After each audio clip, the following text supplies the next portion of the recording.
Good Friday morning from Yahoo Finance's New York City headquarters studios. I'm Yahoo Finance Executive Editor Brian Sozzi. You're watching National Cricket League USA at the New York Stock Exchange, ringing that opening bell. Interesting. Mount Logan Capital getting things underway over at the mountaintop, over at the NASDAQ. Now it is government shutdown day 3, and unsurprisingly, there's no end in sight to this self-induced crisis. The Senate is slated to vote for the 4th time on the GOP stopgap funding bill, as well as the counteroffer from Democrats. Both are expected to fail, and then senators will head on home for the weekend, maybe to do a little barbecue with a closed government. Bright spot against this backdrop, this is a market more wrapped up in the hot AI trade and the potential for rate cuts than if trash in national parks will get picked up. Let's head down to the NASDAQ and check in with Yahoo Finance senior reporter Brooke DePalma. Brooke. Third day of government shutdown. It was also the first week of trading for October and also the start of Q4. And yet investors are completely shrugging this off. As we've seen with previous government shutdowns, we once again closed at record highs on Thursday afternoon. And we're seeing that momentum continue into this Friday morning. If you take a look, all 3 major indices opening up in the green yet again. We have the NASDAQ moving higher, up about 0.1%, up about 29 points. We also have the S&P 500 also moving higher. Both of those had their 30th record high of the year, and the Dow had its 10th record close. Now it's up about 100 points in this early mornings of trading. And it's important to note here that we're getting some, rhetoric on the street, including from Ryan Dietrich. He said that when the S&P 500 makes a new high in October, the 4th quarter is up more than 90% of the time. And we've seen quite the run, especially off those record lows around Liberation Day back in April. The momentum that has picked up, especially over the summer and moving into the fall. Year to date, the S&P 500 is up more than 14%. So let's definitely keep a close eye on there as we make our way into the month. I also do want to take a look at oil because we did hear concerns over oversupply in the market ahead of that key OPEC Plus meeting going into this weekend. But crude is seeing a bit of momentum after we did see some downward momentum over the past 6 days. We also have Brent crude falling. That had fallen to about $64.11 per barrel. That was the lowest since June 2nd. But now are seeing some upward momentum today, up about 0.6% after it has seen a bit of a sell-off over the past few days. I also want to take a look at gold prices, or gold futures rather. They're moving higher this morning, up about 0.8% after some momentum these past few days. But we have been seeing just a modest pullback earlier this week after that has seen such a run. Year to date, gold futures are up more than 46%. It was as high as 47%. So definitely keep a look on there. And lastly, let's end with crypto here. Inez Frey, I know she's coming on the show in just a bit, but she wrote a great article on Yahoo Finance coining October as Uptober in the crypto markets. October is typically a very strong month. And after we did see some modest pullback in crypto over the last month, falling below that 120,000, we now have seen that returned momentum as investors are willing to take on this risk despite these government shutdowns. So taking a step back, all 3 major indices opening up in the green on this Friday morning. But keep it right here. We'll be tracking this real closely. Brooke, what did you say? Inez coin, what is it, Uptober? Is that what you said?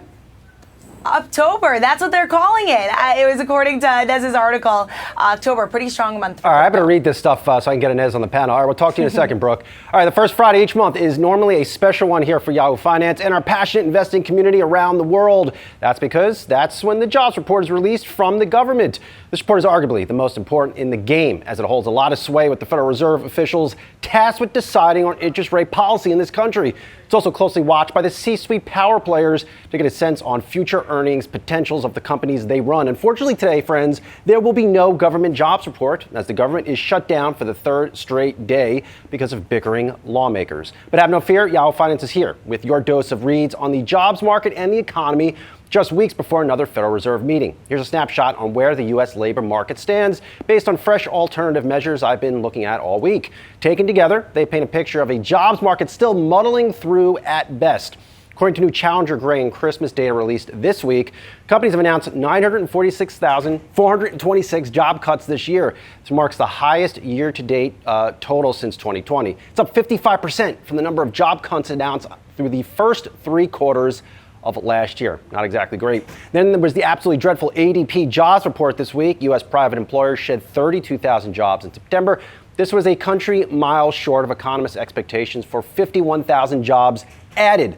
Private payrolls for August were also revised sharply lower to a loss of 3,000 after data initially showed a gain of 54,000. Economists have taken a cautious tone on the economy in their chats with us here at Yahoo Finance. Here are a few comments that left an impression. If you don't have the jobs report before the Fed meeting, and this is very important, if we get a brief shutdown, there should be enough time to where we still get the jobs data, we still get the inflation data. We have to remember the Fed meeting is at the end of the month. The problem's not demand in the labor market, it's the availability of supply. That's what's creating these very unique situation where we've got a very slow hire labor market where the break-even levels fall into 50,000. That's all we need about to keep labor conditions stable. But we're not seeing rising layoffs. I think the wild card there is how much spending will be done by the workers and the potential for sort of permanent layoffs or permanent firings. So you would have all of these people coming into the labor force unexpectedly and looking for jobs, and they are not going to be spending. All right, here in the opening bid roundtable, Amanda Agati, PNC Asset Management Group Chief Investment Officer, and Yahoo Finance senior reporters Brooke DePalma and Inez Ferre. Normally I start this roundtable with our distinguished outside guests. However, Inez, I'm going to you. Brooke mentioned a new piece. You coined something called Uptober. What in the world is that, and can it continue? I'm guessing this has something to do with the markets going up in October. Yeah, that's right. And October, that is what is the industry sort of has coined the month of October, because it is the strongest month when it comes to Bitcoin seasonally. Also, Q4 tends to be the strongest month, the strongest period or quarter when it comes to crypto. So investors are very bullish on the month of October. Oh, you almost said October. It was coming, Inez. I saw it. It was coming. I love it. I love it. Keep it coming. Yeah, so look, and you've had firms also talking about their year-end price targets. They're all seeing Bitcoin that's going to be higher. You also have tailwinds that are going into this month as well, and liquidity tailwinds.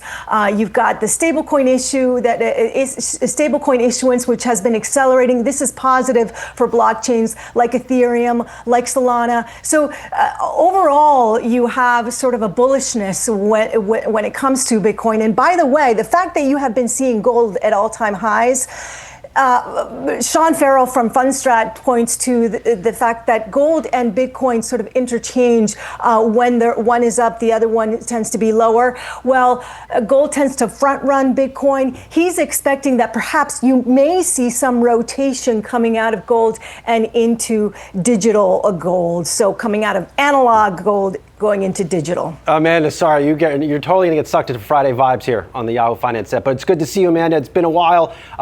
Look, I mean, the government shut down day 3. Can Uptober continue if this continues on for another week or two?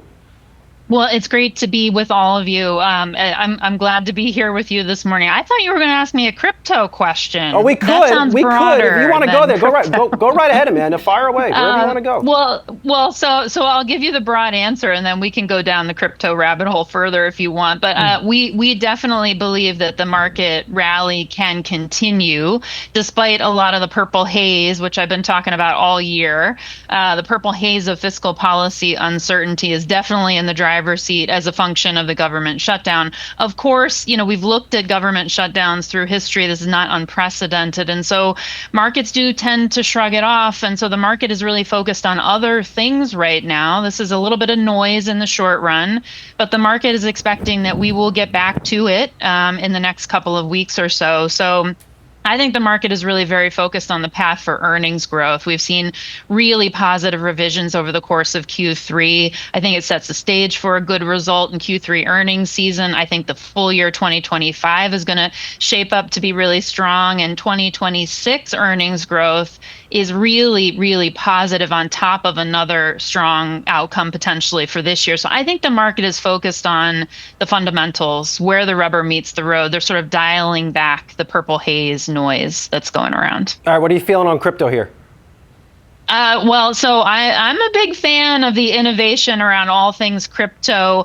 It's hard for me to say, oh, buy Bitcoin at these levels. So as in full disclosure, I'm not saying I'm making a recommendation here, but we have spent a lot of time looking at and thinking about how to access blockchain technology, namely through private markets. Venture capital is sort of the place to be. It's hard to access for the retail investor, but some of the use cases that are starting to bubble up in that part of the asset class universe are looking really interesting. And I think with more of a legislative piece of support coming through, a little bit more clarity, a little bit less purple haze, I think it does set the stage for a real transformation and some legitimacy around the industry. So I think it's early innings. I think it has staying power. I think, Brooke, I'm going to be looking for some red haze, and I think that's going to start next week. I didn't really like Nike's earnings report this week.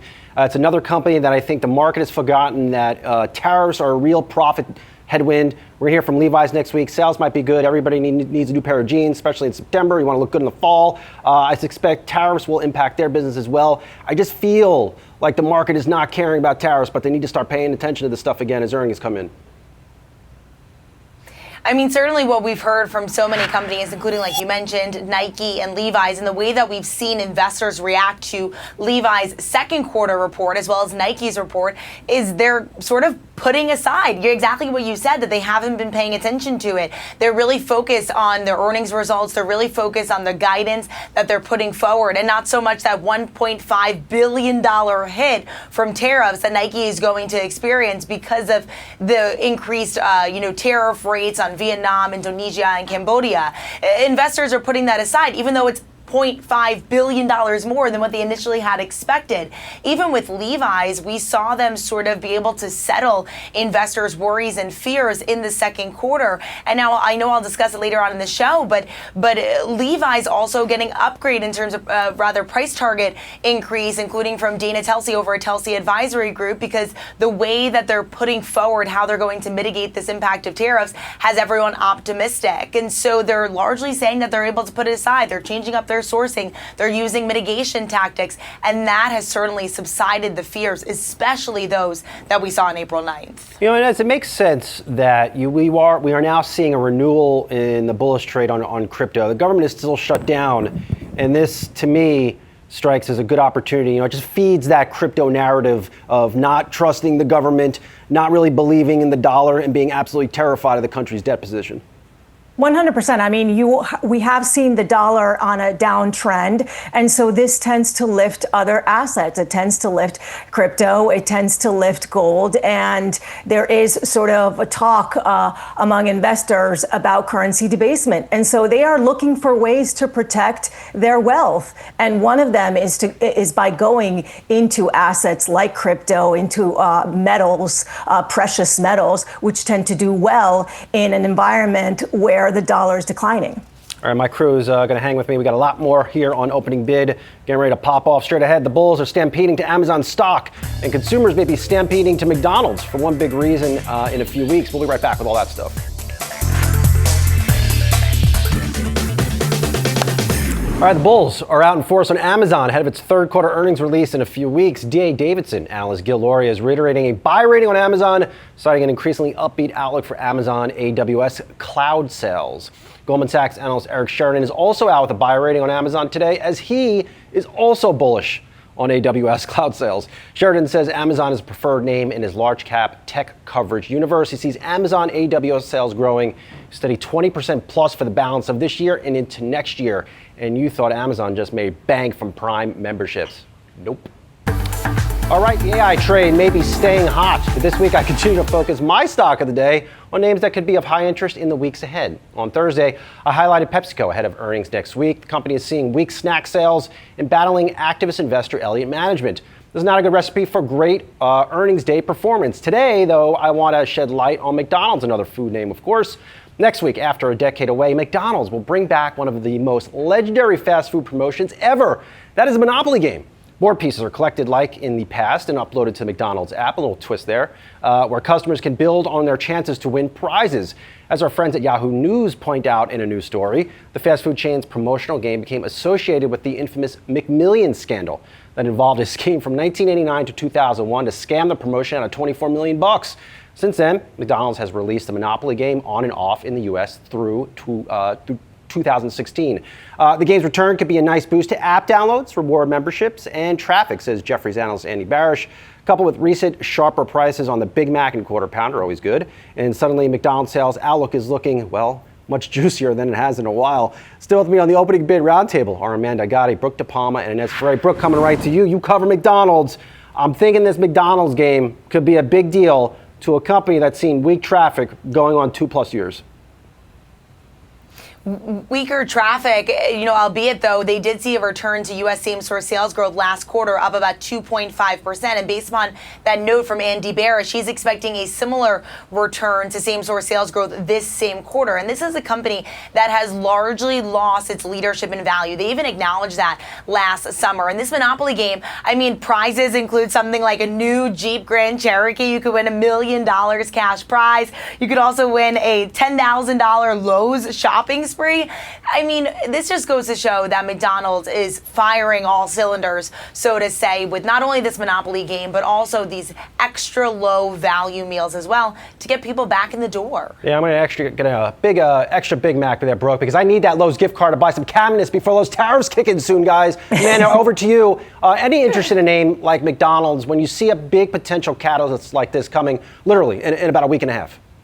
Well, I'm getting hungry with all this McDonald's talk. There's nothing grilled on the menu, guys. I just need to say it. They took all the grilled stuff off the menu. Go ahead, Amanda. Oh, forget about it. We're not going there for grilled food. That's what the team told me in the back. What the? Okay, go ahead. Go. We're going for French fries. We're going for milkshakes. We're going for a $5 meal deal. We're in on it. We own a lot of McDonald's already, so we very much like it over here. I think for a lot of reasons that we've already covered here. The value menu offerings we do think are going to make a difference. We do think it's going to drive strong earnings growth results and certainly share gains much needed. I think the one question in our mind, certainly a function of some of the things we talked about in the last segment, but what happens with the low end consumer, overly exposed to kind of the lower end of the consumer spectrum under a ton of pressure there. So does that create some headwinds for them kind of going into the new year relative to where we are? So that's the one thing I'm kind of cautious on. But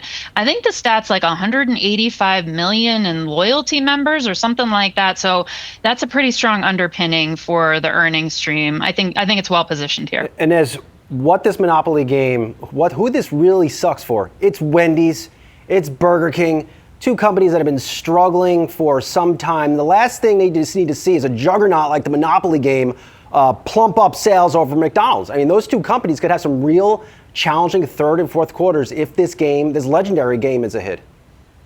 Yeah, if this game is a hit, and also if they're leaning into the value, the Happy Meals, the adult Happy Meals as well, if that really takes off and does indeed bring in expected traffic, more traffic, which is what the Jefferies note is basically indicating. Look, I think that there may be a value war going on in this space. You have Domino's that has their own, they have a mix and match.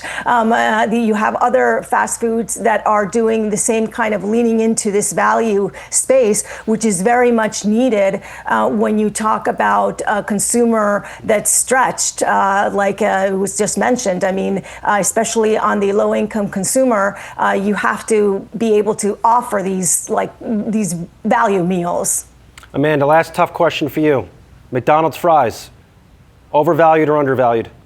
Oh, undervalued. Deep value. Deep value. Brooke, I happen to like Wendy's. I'm a Wendy's guy. I think I've told you before. I agree. Amanda, I'm surprised. I'm a big Wendy's fry girl. I will say, though, snack wraps do have my heart, and I'm happy to see them back on the menu. Inez, I'll put the last tough question to you. You bullish or bearish on McDonald's fries? It's Friday vibes here on the set. I'm bullish just because my daughter likes them. Look, I only go there for one thing, and that's a Happy Meal for her. That's it. This is loving my round table today. All right, making me tear up. All right, let's keep it moving here. President Trump said this week he's still weighing, no pun intended, the idea of giving Americans up to $2,000 in rebates derived from the revenues his tariffs have generated. My question of the day is this: how should you invest a potential $2,000 Trump check? Amanda, over to you.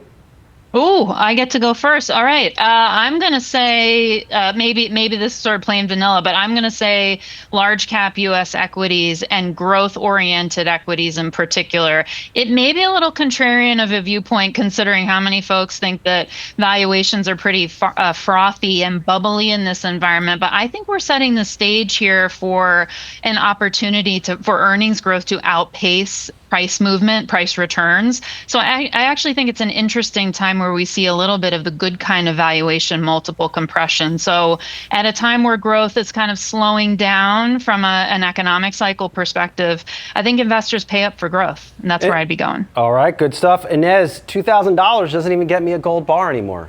Sad. No, it doesn't. Wait, are we actually investing in what? In the equities market? Or you can do whatever you want. You can invest in Happy Meals, wherever you want to take us, it is. I am going to spend it on a heat pump that is going to, so that I don't have to pay Eversource exorbitant amount of money for my electricity from the baseboard heat that I have in my condo. So that's what I would spend it on because the electricity bills are through the roof right now. You're not going to have to spend it $2,000 because you're going to win the 10,000 Lowe's gift card from the Monopoly game at McDonald's. Brooke, what about you? You get $2,000 from Team Trump. How are you spending it? All right, well, I'm going to back up. I won't tell you what I did with my stimulus money back a few years ago. Don't make me follow up, Brooke. Don't make me follow up. Go ahead. I mean, investing, likely is the right option if we're able to do it there, to see that compound interest grow over the next few years. But Sozzi, if I can bring up a good point, because Amanda had said previously that the low-income consumer remains under pressure, and that could be a headwind moving for McDonald's in the year ahead. And if this low-income consumer did receive this stimulus check, it actually does remind me of a conversation that I recently had with an economist over at NRF. And what he had told me was that the low-income consumers are definitely in the worst shape right now. He said that stimulus money that they received a few years ago, they spent it through, that they don't have that padding anymore. And so what I will say is that this money would certainly be an influx to those low-income consumers who have been under pressure. And as far as how I will spend my $2,000 is to be determined if this actually does happen. Fine, I'll follow up with you via Slack. Amanda, last word to you, and it's a little bit tied to this. For those looking to invest longer term, what's the best investing advice you can give to them? Like that one big inspirational piece of wisdom that you've gleaned over the course of your career. Oh my gosh. Well, I think the best advice is to continually chip away at it, right? Don't just dump it all in one shot, and don't try and time the market very precisely. I mean, of course, it's easy to say that with the V-shaped recovery that we've had in a market sitting at all-time highs. But I think getting started and keeping moving in terms of investing and reinvesting is always the best advice when you have time on your side. So from my perspective, any volatility that shows up as a function of the purple haze of policy uncertainty, we should be leaning into and using it as an opportunity because those buying opportunities don't come around that often. So true. As for me, if I had $2,000 from Team Trump, I'd probably buy like 8 or 9 shares of NVIDIA. I can't because of my position, but it's something to consider. You buy those shares, forget about them, and take a peek in about 30 years. All right, thank you to my opening bid roundtable. You guys rock, crushed it. All right, coming up, Julie Hyman has you covered on Market Catalyst. She'll be chatting with one of my favorite economists in the game. That is Apollo's Torsten Slok. Psyched to see Torsten. We'll be right back. Have a great weekend.